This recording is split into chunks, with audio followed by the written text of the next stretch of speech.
Hello everyone, so this video is about SRS 4400 and ये हमारे special standards में आता है जो CA फाइन ऑडिट के लिए है. It is about engagements to perform agreed upon procedures regarding financial information. तो एग्रीड अपॉन प्रोसीजर्स क्या होते हैं? ऑडिटर इंगेज करता है to issue report on factual findings based on specified procedures performed, subject matters and elements, account और items of financial statement.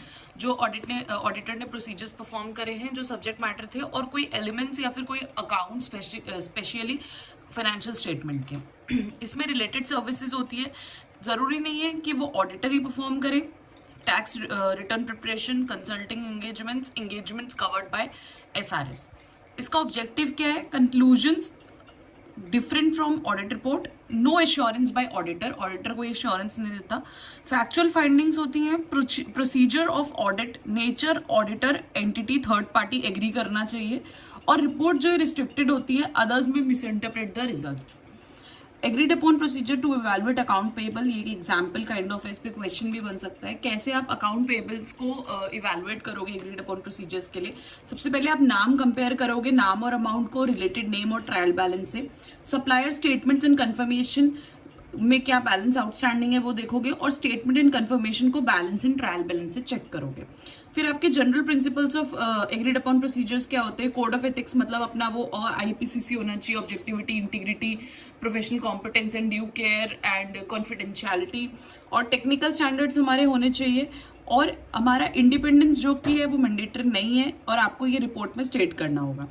अब आपके procedures क्या होते हैं एविडेंस के लिए? वही हमारे inquiry and analysis, external confirmation, inspection, observation, recomputation, comparison and clerical errors.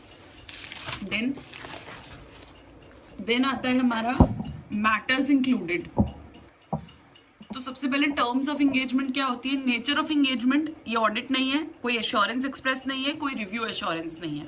Purpose of engagement, entry of specific procedures, nature, time and extent जो प्रोसीजर है उसका, identification of financial info, limitation on distribution of report.